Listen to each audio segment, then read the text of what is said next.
Welcome back to the McCoy Leadership Podcast, elevating your impact through valuable insights and conversations about leadership.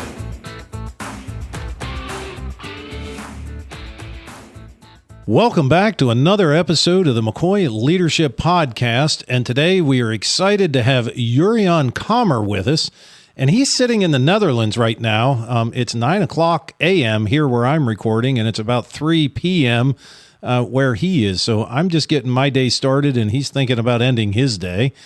But Jurriaan is a future-oriented organizational change expert. He's a co-founder of Unblock, which is a modern management consultancy, and I think I could learn a lot about that.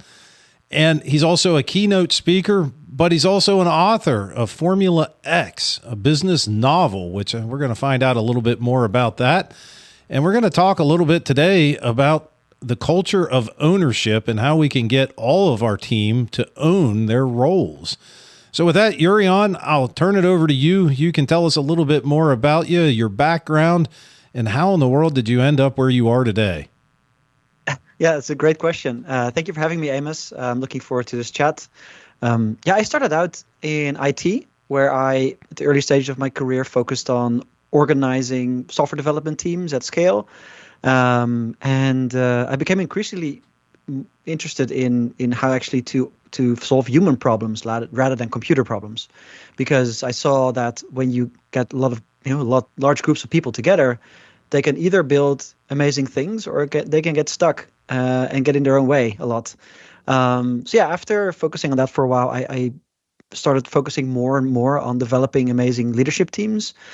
And with our latest company, Unblock, I focus on helping clients accelerate their strategy execution. So now you said you got more interested in helping people get unstuck or helping, people problems. But I got to shoot back. I would think the computer problems are a lot easier to solve because they don't talk back, right? Yeah, up until recently, they don't talk back. Like with the new wave of AI, they do talk back. No, I agree. Like software development is highly complicated, but it's not complex. And that's two terms that we use a lot. We use them interchangeably in our language, but in complexity theory, they really mean different things. A complicated system is a system that you can train an expert to fix, and it can actually be fixed, like as you can go into software and fix a bug, while a complex system has so many moving parts that it's always unpredictable what actually is going to happen. So it's a very different ballgame indeed to work with large groups of people. So you have moved into fixing bugs in teams, right? Yeah, and teams of teams as well, and understanding how the different factors and different teams interact with each other, and what great leadership looks like. And I've been studying fast-moving organizations, been writing about them, and I've been trying a lot of different things from different areas of the world. It's really in every industry we see similar challenges, because basically it's human nature. If you bring together a large group of people, they'll sometimes create the same problems, irrespective of the industry they're in. Absolutely. I found it interesting that you went from computers to people. And oftentimes as leaders, we will hear people say, I'd rather have a robot. It doesn't call in sick or things like that. Yeah. But oftentimes we're missing that interaction with people. Now, thinking about that, you started in IT, you made that jump. Was there anybody that kind of helped you to make that jump? Did you have any mentors or anybody that said, you know what? You're in the wrong place. You need to be over here. Yeah. I mean, I started out in software development, and there were a few leaders that I was able to work for who said, you know what, maybe you should get into project management. And then later on, they trusted me to work on their organizational problems. So there was a big, but it's basically because I couldn't help myself. I started interfering with those things, even though it wasn't my role. So and there was trust to do it. Over the year, I also took an MBA, which really helped to understand the business language better and to really speak from that perspective, from the boardroom. Really helped me understand that world better. And finally, there were just a lot of brave teams, brave leadership teams that were willing to be experimented on. So they were the ones that actually said, well, you know what, I want to try something different because what we're doing now, it just doesn't work well. So I'm happy to just make the jump and try something completely different. So the computer geek is coming out in me. I just had this vision that, when you first started to work with teams and you prepared your first report to give to the CEO, that you handed it over and he's looking at it and it's all ones and zeros. And he's like, what is this? Sorry, I have bad jokes sometimes. So you have worked with some of the most radical organizations globally. As you have progressed through this transition and now you have your leadership consultancy, you've written a book. Have any of those organizations really shown to be inspiring to you or, unique, that have stuck out with you that you could share? Oh yeah, for sure. I built on a lot of different worlds. So I actually wrote 2 books. The first book was really Formula X, was really about the fast moving world of the Formula One racing teams, a sport that is actually growing in the US. They have found fascinating ways to be super fast in their decision making, in empowering people to do the right thing every time. So that's a source of inspiration. Also early on, especially when I was still in tech, I was fascinated by how companies like Google and Facebook and especially Spotify organized themselves, because from the get-go, they've built in agility and speed of innovation into their culture. So I've been studying them and applying ideas from there into more traditional organizations. And sometimes that works and sometimes it's harder. Absolutely. So you just kind of hit on that. And I'm curious your take on it. Is there one, little package that just is the secret that works for every single company, or do we have to fine tune that package for each company? I mean, every organization is different, but there's a principle that I use a lot that seemed to work really well in this complex world, which is the principle of aligned autonomy. So on one hand, you want to have alignment where everybody in the organization, follows the orders and goes in the same direction, so you don't get waste or you get a lot of focus. And at the other end, you want to have autonomous teams that take ownership, think for themselves, make decisions without asking people in the hierarchy to make it for them. And it's really a balancing act. It's not an either or. And I've really found that the companies that do this really well, they have both alignment and autonomy. And that allows them to really go fast, to have lots of different teams that are using all of their thinking power. And all the work that people are doing is adding up to the bigger picture.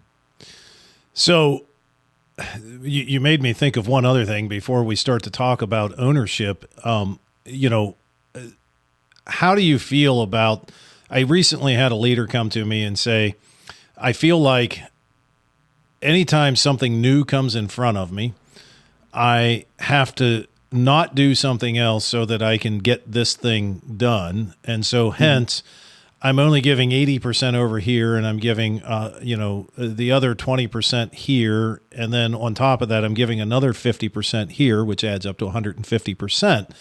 Yeah. And with the example that you just gave, I'm kind of curious, with alignment and autonomy, what would be your look at how do we get out of that idea that we need to get everything done every day?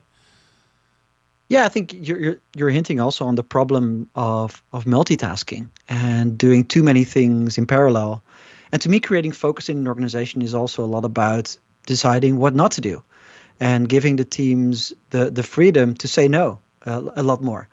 And as leaders, we have a tendency to just pile up the priorities because we're impatient, right? We tell the teams what we want to get done, and they do it. But then halfway, you already thought of different things, and you want to ask them to get it done as well. And in most organizations, the people nod yes, and then ultimately they're trying too many things at once, and they don't make any progress. In order to overcome that, it's really helpful to set a really clear strategy to make goal planning and work planning transparent, and also make it a two-way dialogue, where if you as a leader say, you know what, I want to go left, the teams can go and have that conversation with you. Like, well, I hear that you want to go left, but do you remember that we're also still working on this other big thing?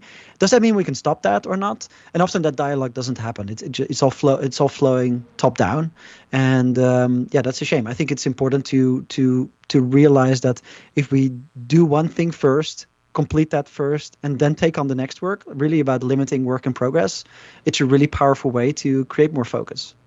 Interesting. So you're not supposed to, the goal setting isn't supposed to only happen behind closed doors. And then, No. you just kind of throw a piece of paper out every once in a while that has one of the goals on it. That's not how it works, huh?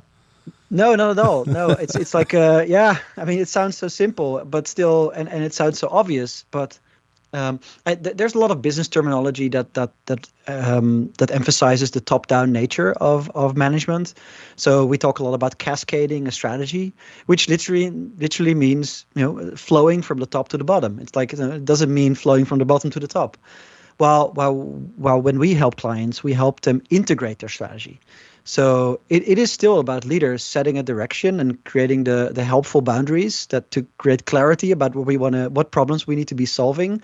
But it's also about asking teams to figure out, okay, if this is the strategy, what does that mean for us? And what is then your strategy of the part of the organization that you own?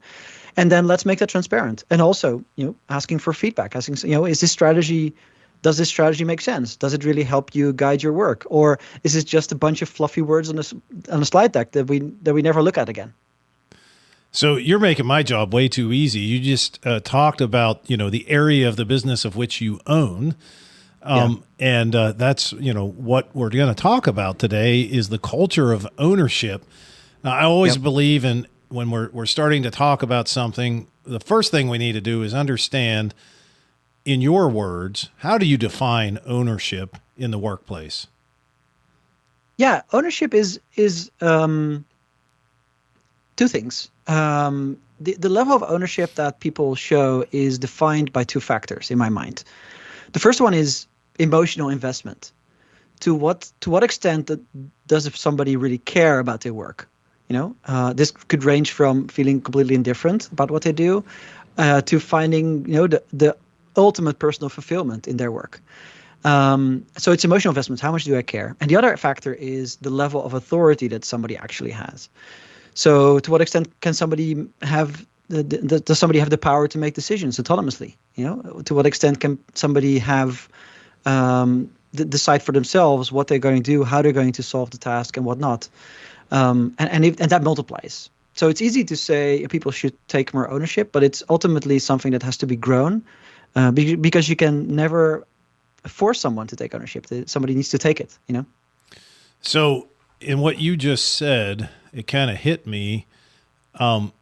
In order for somebody to have ownership, I just want to clarify, make sure I got this right.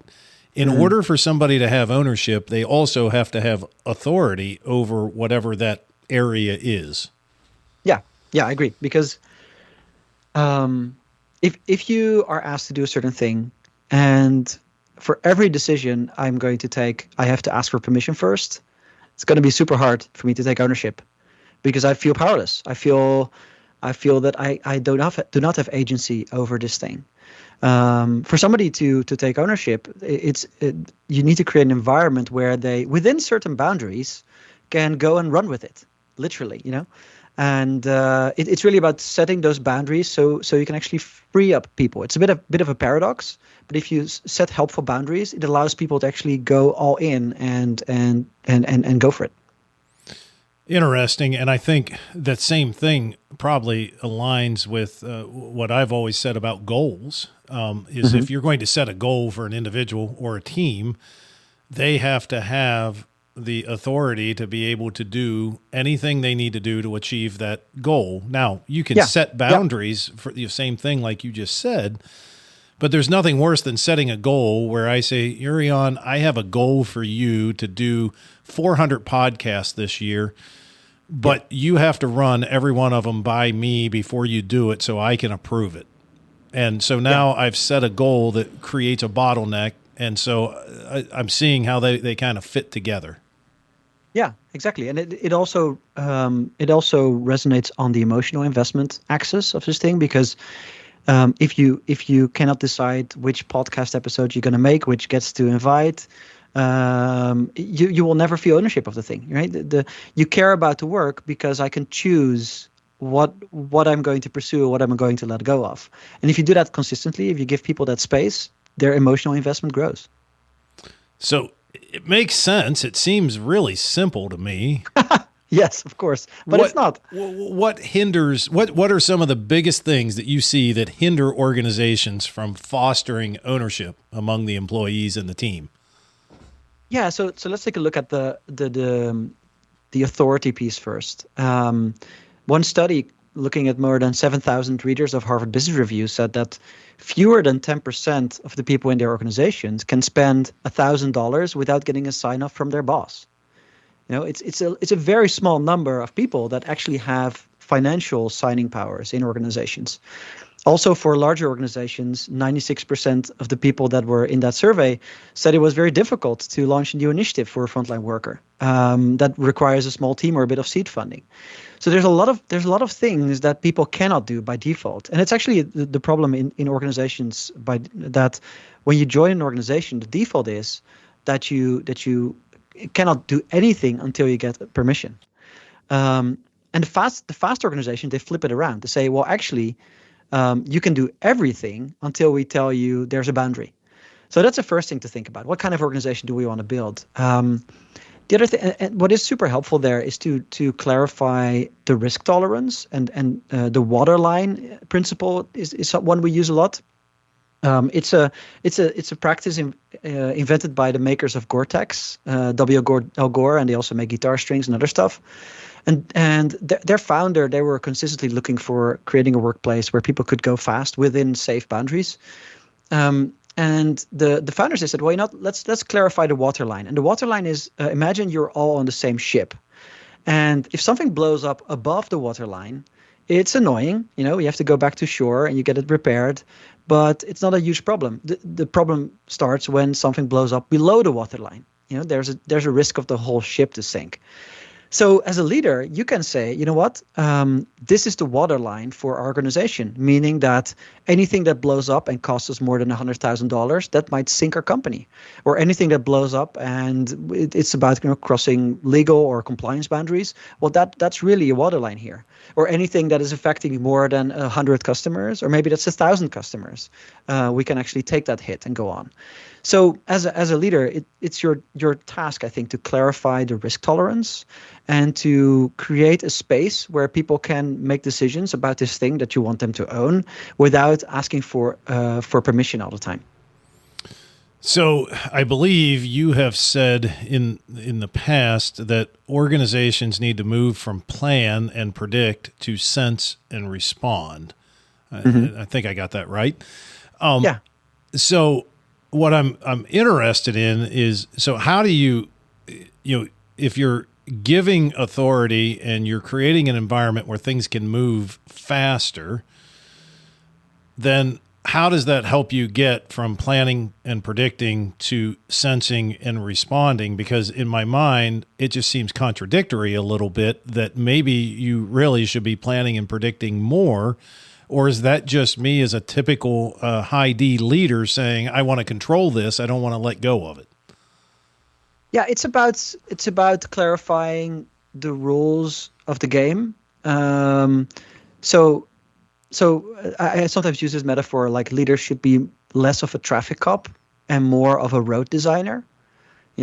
Ask them to step outside of the work and not be the one that's directing the traffic every day, but letting them think about what are the different enabling constraints that we need to put in place so that the work can flow quickly and automatically.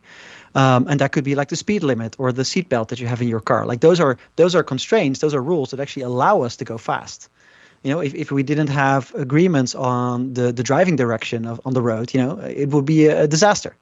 So it's really that, like, it's the enabling constraints that we can design as a leader so that people can go fast and achieve their goals. It helps with sense and respond because I'm talking about creating it's about creating an environment where people on the front lines, the people that interact with your customers every day or deliver products every day or create the products every day that create the value in your organization, to give them the ability to quickly respond to things that are in front of them. So customer service is a really good example of that, right? So often we ask our customers to jump through all sorts of strange hoops because our customer service agents, they are not empowered to fix a problem for someone. Either it's a different department they have to go to, or they have to send a message instead of doing a phone call or they have to wait for an approval from a leader. It's really about what's the best way to provide value, and can I respond quickly enough to what the market asks for me, and can I respond faster than my competitors? So it's also about bringing new innovations to market. For example, do you really require a annual planning and really make detailed plans of what we're going to do in the next 2 to 3 years, or are we just going to put a longer term dot on the horizon and create a culture and working methods that allow us to iterate quickly and learn quickly from what actually works and what doesn't work? Going back to the complexity piece that I started talking about in the beginning. So there's nothing worse than calling customer service somewhere and you wait for 30 minutes on hold. You finally get through to somebody and they say, can you wait another, 10 minutes while I go talk to my supervisor? Right. And we're talking about, $1.37, that if they just had the authority to say, okay, we'll fix it, we could be done and everybody would be on. So sorry, you hit a nerve with that one, customer service, right? And it's such a good example because it's good for everyone, Yes. It reduces the workload of that leader that needs to approve stupid things every day. It increases the happiness or like the engagement of the frontline agent because they have the feeling they can actually make a decision and solve someone's problem, and it's good for the customer. Like there's no lose there. The only thing is like, do leaders feel comfortable letting go a little bit more, or not only letting go, but sometimes we say like holding it differently. Meaning you don't have to let go, but you have to clarify what are the boundaries within where people can make more decisions. And you also have to accept that maybe sometimes it will go wrong. And the worst you can do then is to stand on a podium and say, this may never happen again. And if you declare that, or else, right? And if you declare that, people will be afraid to take initiative and to take ownership because, oh, wow, I heard this leader. Well, we cannot be wrong. We have to ask everybody for approval or get everybody's perspective before taking any action. And you basically paralyze your whole organization. So it's an act of leadership to understand how to set boundaries, how to lean in your own risk tolerance, and how to deal when how to act when failures happen. Are you going to celebrate the lessons you're taking from them, or are you going to blame someone or fire them? It's a really tricky thing. Now, I think my next question just kind of came to me as I was thinking about, and your, part of what Unblock does is offers insights on eliminating bureaucracy and accelerating decision making. Mm-hmm. Now, you're familiar, and I'm sure have seen the news, and we have some things happening here in the United States.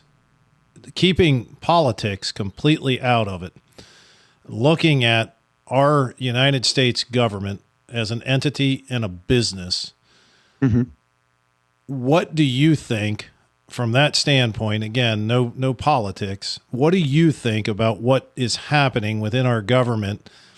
And do you think, and kind of what's in my mind is I would believe that we are, and I'm curious what your thoughts are specifically, even from another country.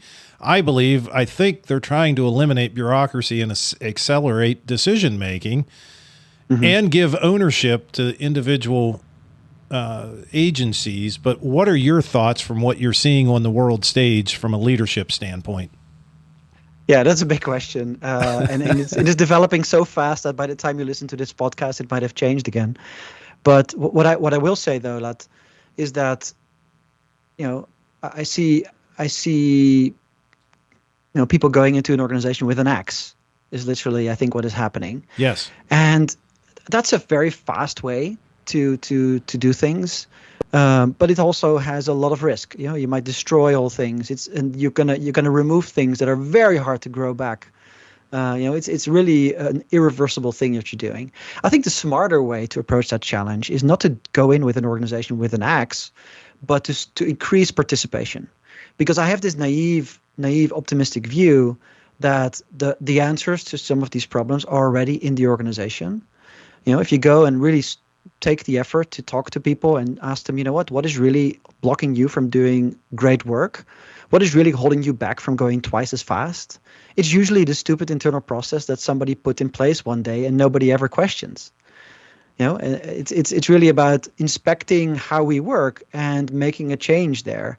And if you do that while involving the people that work there and you do it continuously, then you build the muscle for continuously slimming the organization and continuously improving the organization. And I think in commercial organizations, it's easier to do that because there's always a financial incentive to look at the balance sheet and to make sure we're not wasting any time and money. In governments and more nonprofit organizations, it's sometimes harder to do that because you don't have that market pressure. But it still can be done in a way that is positive and doesn't involve mass firings. It's an approach that has trade-offs, and it really depends on what you want to achieve here. Are you doing that to dismantle the government as a whole? Because then it's probably the best strategy. Or are you really doing it to create a sustainable minimum viable bureaucracy, is how I would call it, because you still need some rules and processes and government bodies to look after certain interests. But how can you do that with minimum amount of bureaucracy so that it still really functions? Yeah, and it's about a balancing act. Maybe the pendulum has swung too far in one end, but yeah. Thank you for that. Again, I was kind of thinking about everything we're talking about, and it compares, and you mentioned nonprofits. That's one of the areas where I learned a tremendous amount, as I ran a nonprofit for almost 10 years. Mm-hmm. And when I first got there, one of the first things that I realized was there are no levers to pull. I often say, in manufacturing or service business, there's pricing, there's availability, there's mm-hmm. Your suppliers. And I found myself at a nonprofit selling memberships. And I'm like, well, what do I do when I see that things are, going down? We're having an economic downturn. People aren't renewing. How do I mm-hmm. create and generate more revenue? And as well, we talk about, but in governments and nonprofits, things move extremely slow. Mm-hmm. So, in those situations, you have to have a board meeting, or you have to go to this person or this agency. So it is interesting, and I would agree. I think you said it's much easier in the commercial world that we can make those decisions and move faster. Mm-hmm. So as we're kind of coming to a close, I want to give a moment. You talked a little bit about your first book, Formula X. Mm-hmm. And how it kind of looks at the Formula One motor racing. And you talked a little bit about the parallels you see between the F1 teams and the highly effective organizations. Are there also parallels in the teams that maybe in Formula One racing aren't performing well and the businesses that aren't performing well? Oh, yeah, absolutely. It's not always easy to compare, but I think what if you go and look at interviews with the team principals? So in Formula One, there's 10 different teams, and every team independently need to build their car from scratch and bring it to the racetrack and try to win the championship. And these teams are large, so they're a lot larger than most people think. They're between 1,000 and 2,000 people per team, and 2,000 people are trying to build a car and then race it 20 times. That's the whole sport. So it's pretty crazy. But if you go and look at interviews with the team principals, you see that for the principals that have most success on the track are the leaders that understand that their task is not to be the experts, but it's to hire experts and giving the experts the environment to do their job well. And there's also team principals of teams that are failing a bit more, and when if you look at the interviews with them, they might be doing more of a blame game, and they might be shouting at people, and they might create an environment where people are scared to speak up and make a mistake. So yeah, you definitely see the different cultures at play there too, and Yeah, I think what we can take away from that is if you want to build a high-performing team that is operating at the limits of innovation and speed, it's all about clarifying your own role as a leader and enabling people to do the best work. And a big part of that is role clarity. So when there's a pit stop, when the car comes in, they have to service all 4 tires and replace them, within 2 seconds, literally.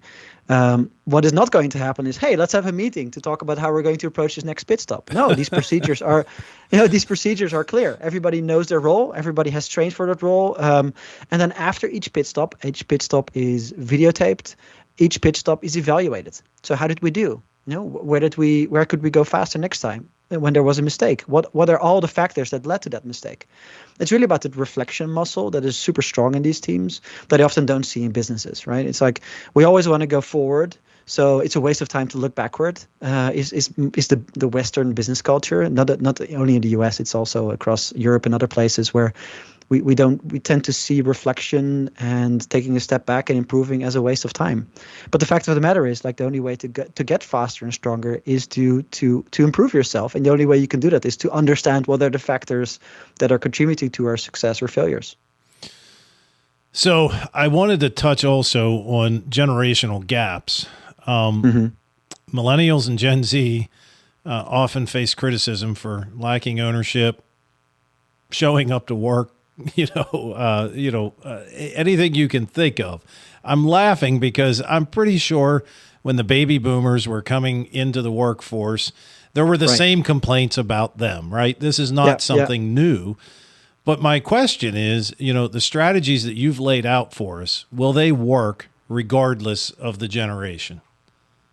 Well, I think yes, because they are in the end about human nature and about intrinsic motivation, and that theory has been proven scientifically across generations. It's about creating people's sense of autonomy, ownership, a sense of autonomy, sense of purpose, and sense of belonging, and giving people the space to develop their craft. And if those ingredients are there, then people will show up and try their best. I think what is probably also happening is there's a more distrust between the boomers and the new generations, where the new generations maybe overestimate themselves and their own skills, and the boomers are just really irritated about how they show up. And I think there's a couple of funny. I don't know the precise quote, but there's a short memo that I read once, which says like, well, those new generations, they disrespect us. They don't come with respect. They don't honor our experience, blah blah blah, and they talk loudly and blah blah blah. And when you look at when was this written, it was like 500 years before Christ was born. So it is definitely part of human nature that there's generational challenges. In the end, like smart leaders, they understand that they have to figure out a way to give these people the trust and environment so that they can excel. And it's just maybe a fact of life that not everybody these days want to work 80 hours a week. People want to have more balance in their lives, and you can either try to be frustrated about it or you can try to work with it. So it's a different approach. Now, to be fair, we're going to flip that question around. What can the older generations, in your opinion, learn from the millennials and the Gen Zs about autonomy and adaptability and alignment? Yeah, I would say the older generations have the disadvantage that they've been conditioned for a long time to ask for permission, to maybe not take action, to be afraid of failure, and it's a benefit and it's maybe refreshing to pair that with some people like these young puppies that are running around like crazy, and they're basically fearless and say, why not? You say it cannot be possible, and we tried that before. Well, really, why is that? And questioning everything. So yeah, I think there's value in pairing those people. It is harder these days because post-COVID we work a lot more from home, and we don't tend to invest the energy to have those.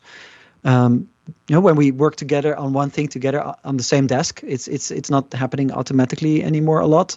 But that's where the real value is, where young people can learn from the experience of people that have been there longer, and they grow together. So thinking about that, I think it just the question popped into my head. With the strategies that you've laid out, is it harder to put these strategies to work when your workforce isn't coming to the office every day? Depends. Like there's great examples out there of remote only organizations that are super successful and have been fully remote, even before COVID hit. I think the problem starts when you're trying to create a hybrid model, and the tension of managers that are just used to walking around in the office and having a feel of people are productive, that they can no longer. So it depends really on the reasons why you're asking people to come back to the office, right? Is it because as a leader, you're uncomfortable with the fact that you don't have a sense of what everybody's doing because you're now in an empty building, So it really requires you to rethink how to do this. I don't think it's necessarily inhibiting or making it easier to work this way, but yeah, it does require more intentional. It does you to really think about, how do we really want to show up at work? What conversations need to happen and when? And if you look at my latest book, Unblock, it's all about creating the meeting cadences that make sure that we have the right conversation at the right time, so that we actually can go and actually do that work when we're not in meetings all the time. And that could actually be beneficial if we're more remote. Interesting. So where can people find out a little bit more about you, your books, Unblock, Formula X, and maybe somebody wants to engage with you and use your consulting business? How would they find out more about you? Yeah, I'm mostly active on LinkedIn. So if you just type in my name there, you'll be able to find me. You can find my books on Amazon, and more about my latest book you can find at www.unblockbook.net. Awesome. So at the end of every podcast, we have a few fun questions that we throw into every guest. The first question really comes out of many conversations over the years of business owners, business leaders, managers saying something to the nature of, these new employees coming in out of high school don't have this skill, or I wish they had this skill. Mm-hmm. And I thought it's a great opportunity to ask the question, if we had school administrators from across the world in front of us, what would be your one piece of advice that you would give them that they need to include in curriculum? Yeah, I think treat kids as full human beings, even though they're not fully grown. I think the conditioning that we talked about earlier starts at an early age. If you treat kids as if they're kids, and kids as if they cannot take responsibility, or they couldn't possibly show up, then you condition them to do the same behavior in the workplace, where it's like, well, we have to listen to the teacher and they're going to tell me what to do. There's a lot of examples out there, actually, of schools also in the Netherlands that are really involving the kids in setting the policies of the school. So they're really taking them as, these people, they shouldn't be underestimated. They really have a lot of creativity, and if you really involve them early on in big decisions, you can be surprised about what is possible. Interesting. So the second question is, throughout your life, what's your go-to book that you have continually brought back up and read over and over again that has helped you through your journey? Yeah, I'm a huge fan of Patrick Lencioni's work. He has written a bunch of really good business novels. One of them is The 5 Dysfunctions of a Team. It's one of those books that is just really fun to read. I was very inspired by his way of writing his books for my first book, Formula X, which is also a business novel. So yeah, that would be my answer. And lastly, in today's world with ever-changing AI and new things coming out on a daily basis, what is your favorite piece of technology that you find helpful? Yeah, maybe it's a bit of a dull answer, but I'm still a huge fan of my Apple Watch. And that specifically because I'm a runner, and it's a great way to listen to a podcast while I'm running. It tracks all my activity. It helps me follow my workout schedules. So yeah, it's a thing that I've had them for years, but like with software updates, it just keeps staying relevant. Awesome. Well, thank you so much for joining us today. It has been a pleasure. I hope maybe we can get you back on again in the future. I think there's a lot more we could talk about around both of your books, really. But thank you so much for joining us. Thank you, Amos. It was a fun conversation. And excuse me, for our listeners, if you've enjoyed this episode, don't forget to check our back episodes. Don't forget to like us wherever you're listening to us, because that helps to let us know that you're enjoying what you're getting. And you can always find McCoy Leadership at mccoyleadership.com, and you can find us on Facebook and LinkedIn as well. Until next time, thank you.